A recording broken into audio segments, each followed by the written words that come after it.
the station covering all of the DMV. This is DC News Now. Straight ahead here on DC News Now at 9, what we're learning after smoke was reported inside a DC Metro station. We spoke to passengers who were in the station when that happened. Plus, the community comes out to support a drag story hour in Montgomery County after reports that some tried to disrupt that event. What the county executive is saying tonight.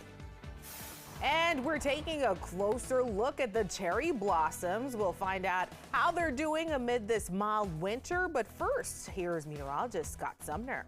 Absolutely. I tell you what, Annalisa, we are looking at a cool night ahead with some clearer skies this evening. However, tomorrow we'll bring back the clouds and an opportunity for some more rain showers. I'll break it down for you with your hour-by-hour forecast coming up. All right, thanks, Scott. Good evening. Thank you for joining us for DC News Now at 9. I'm Annalisa Gale. Right now, we have an update on Metro services as we head into the work week following reports that there was smoke coming from the Van Ness station.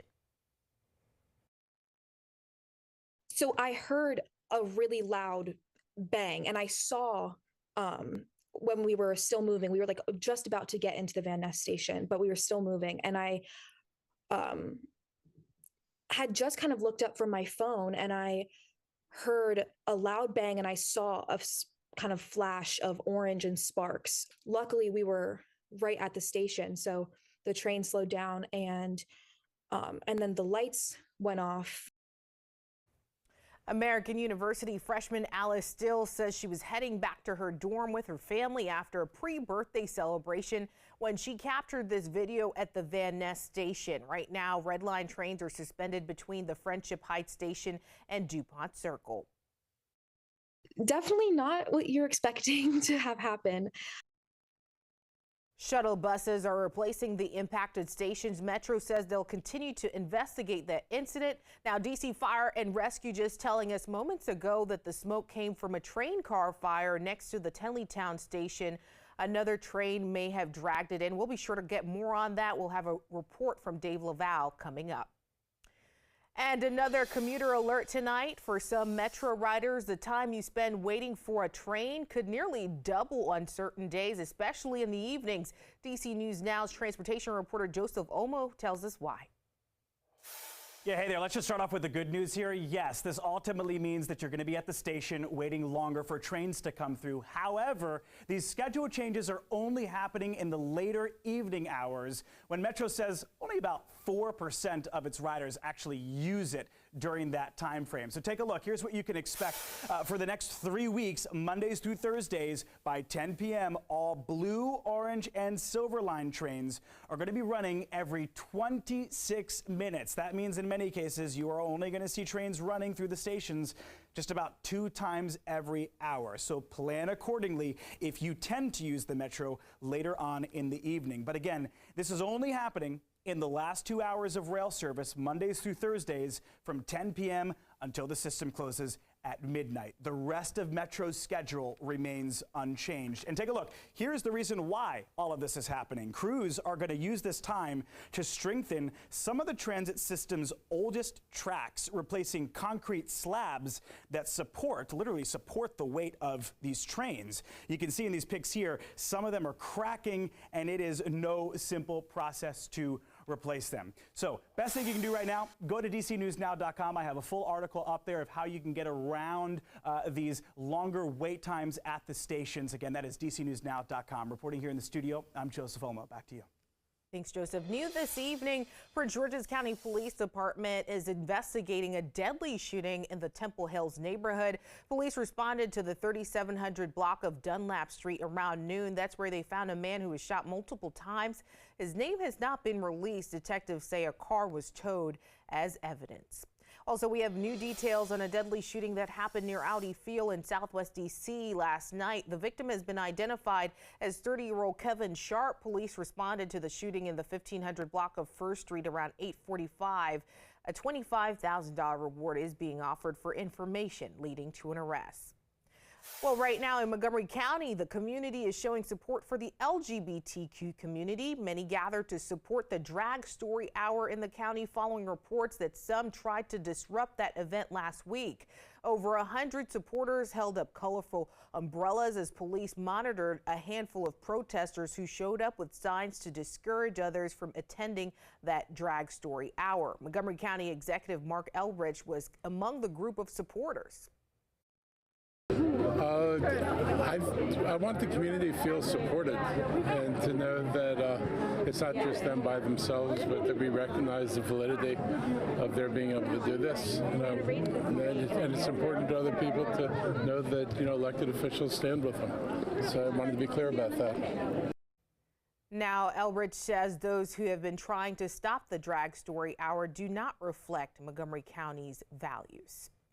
We are also learning more about a house fire in Montgomery County that happened early this morning. Fire and Rescue said that a chimney fire spread to the roof and attic of that home on Streamview Court in Potomac. Firefighters were able to get the family out safely, though, although they have been displaced in the meantime.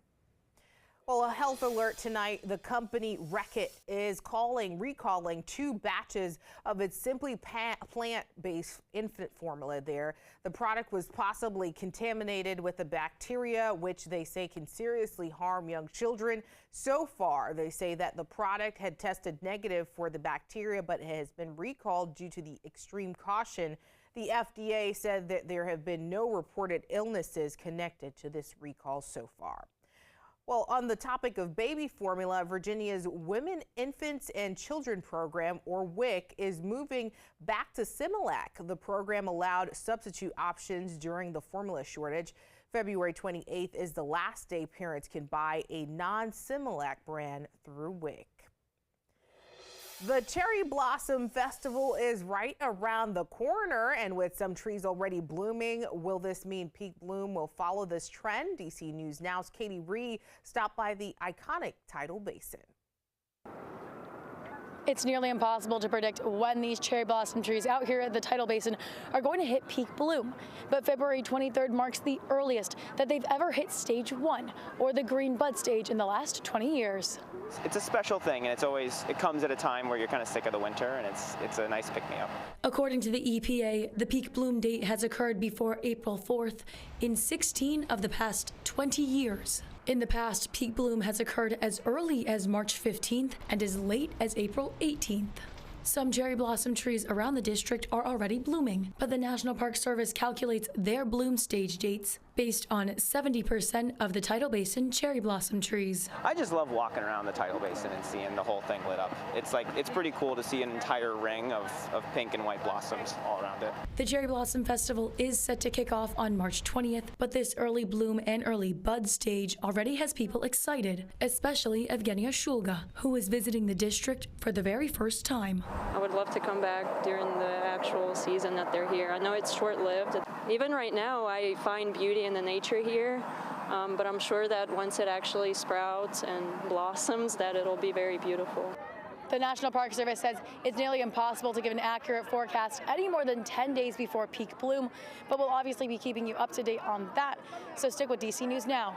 For now, reporting at the Tidal Basin, Katie Ree, DC News Now. Peak bloom usually happens during the last week of March and typically runs through the first few weeks of April. And so many people are looking forward to that, Scott. I know that's one of my favorite things to do around here, so I'm definitely looking forward. Yeah, getting some other information with regards to that, because I saw that that's the story leading into weather. So I figured let's add a little more information to this graphic, shall we? And we'll take a look here. Again, average now is in April. Of course, you can have it earlier. Last year's peak was March 25th. It was a gift given by Japan in 1912. And there are several different types of trees out there, but the Yoshino cherry is one of the most common cherry blossom trees that are seen out there. All right, what about our live camera, a live look outside here at Reagan National? It's busy out there, as it would be, but at least weather is not bringing any problems to the region, that's for sure. I mean, it's nice and pleasant for, 9:09 in the evening on a Sunday, 52 degrees at D.C., 50 at Manassas and Leesburg.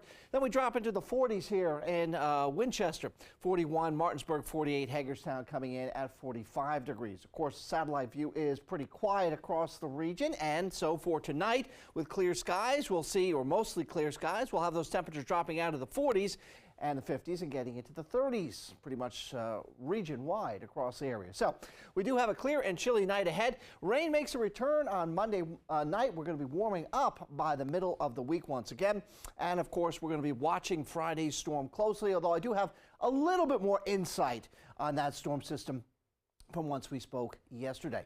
More details coming up by 7-day forecast. Annalisa. All right, perfect. Thanks, Scott. Still to come here on DC News Now at 9. The Frederick County community comes together to honor the first all-black school in the county with a special screening.